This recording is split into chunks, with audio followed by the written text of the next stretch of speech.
नमस्कार दोस्तों, आज हम लोग बात करेंगे स्वप्न दोष यानी नाइटफॉल से संबंधित उन प्रश्नों के बारे में जो कमेंट के रूप में आप लोग पूछते हैं, या वो सामान्य प्रश्न जो क्लिनिक पे मरीज आता है और जानना चाहता है।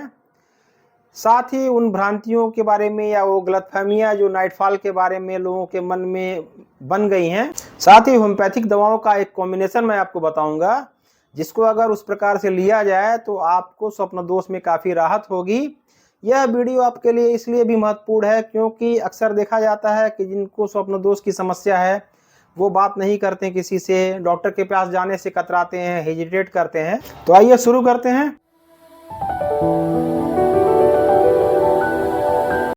अब हम लोग पहले बात करते हैं उन प्रश्नों के बारे में जो बहुत सामान्यतः पूछे जाते हैं।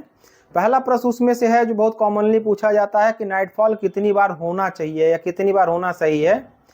दूसरा प्रश्न है इसमें कि नाइटफॉल होने से बहुत कमजोरी हो जाती है, हाथ पैर सुन्न हो जाते हैं। तीसरा प्रश्न है उसमें कि नाइटफॉल होने से नपुंसकता होती है। कुछ लोग कहते हैं कि दोस्त कह रहे हैं कि तुमको बहुत नाइटफॉल हो रहा है तो तुम पिता नहीं बन पाओगे, या शुक्राणुओं की कमी हो जाती है। एक प्रश्न आया मेरे पास कि मेरी याददाश्त कमजोर होती जा रही है जब से नाइटफॉल होना शुरू हुआ है। कुछ प्रश्न तो बहुत गंभीर प्रकृति के होते हैं।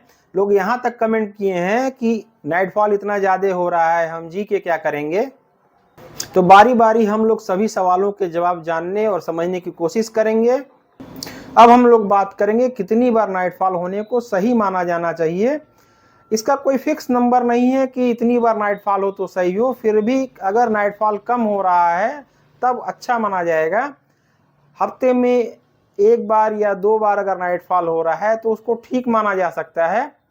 फिर भी यह इस बात पर डिपेंड करता है कि जब नाइटफॉल आपको हो रहा है उससे आपको कोई समस्या तो नहीं हो रही है, जैसे आपको अत्यधिक कमजोरी न लग रही हो, पेशाब में जलन न हो रहा हो, या किसी प्रकार का कोई दर्द न हो रहा हो। अब बात करते हैं नाइटफॉल से कमजोरी होने के बारे में। किसी किसी मरीज को प्रत्येक दिन या एक दिन में 2 से 3 बार तक भी नाइटफॉल देखा जाता है। ऐसी स्थिति में कमजोरी होना स्वाभाविक बात है क्योंकि शरीर से सीमेंट का लॉस हो रहा है। फिर भी दवाओं के द्वारा जब नाइटफॉल ठीक हो जाता है तो कमजोरी भी अपने आप ठीक हो जाती है, इसलिए चिंता करने की कोई बात नहीं है। कुछ लोग कहते हैं नाइटफॉल होने से याददाश्त में कमी हो गई है। यह कमी भी आपकी कमजोरी से संबंधित है। जैसे जैसे नाइटफॉल ठीक होता है कमजोरी दूर होती है, आपकी याददाश्त भी सही हो जाती है।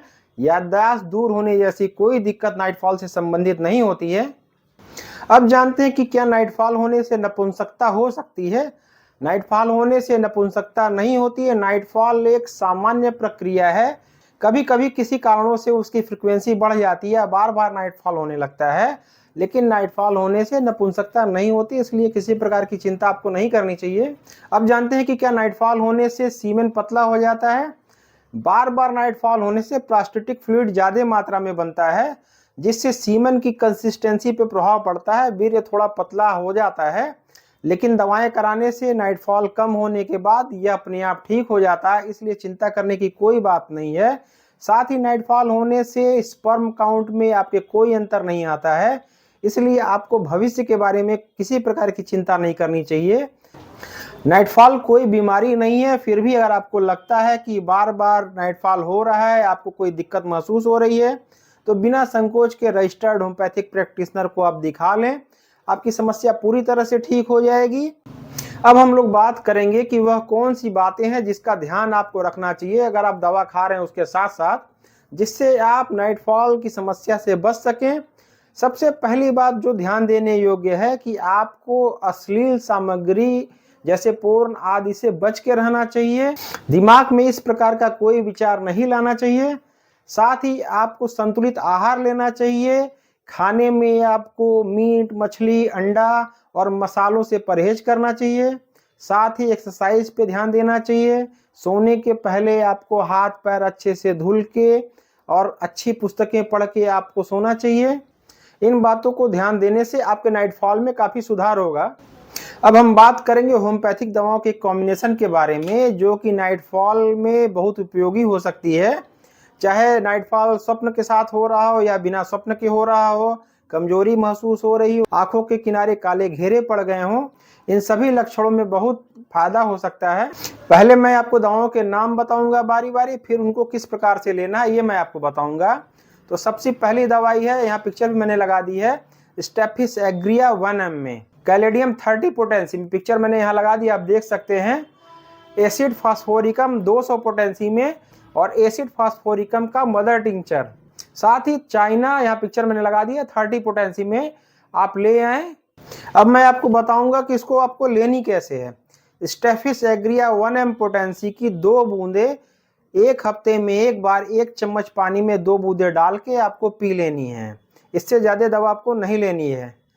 साथ ही कैलेडियम 30, एसिड फास्फोरिकम 200 और चाइना 30 पोटेंसी की 2-2 बूंदे सुबह और शाम 1 चम्मच पानी में डाल के आपको पी लेनी है। साथ ही एसिड फास मदर टिंचर आधे कप पानी में 15 बूंद डाल के आपको सुबह शाम पी लेना है। यह बात आपको ध्यान रखनी है कि कोई भी दवा एक साथ मिलानी नहीं है, सारी दवाएं अलग अलग पीनी है। 1 महीने तक आप दवा लें, आपको निश्चित तौर से स्वप्नदोष में राहत मिलेगी।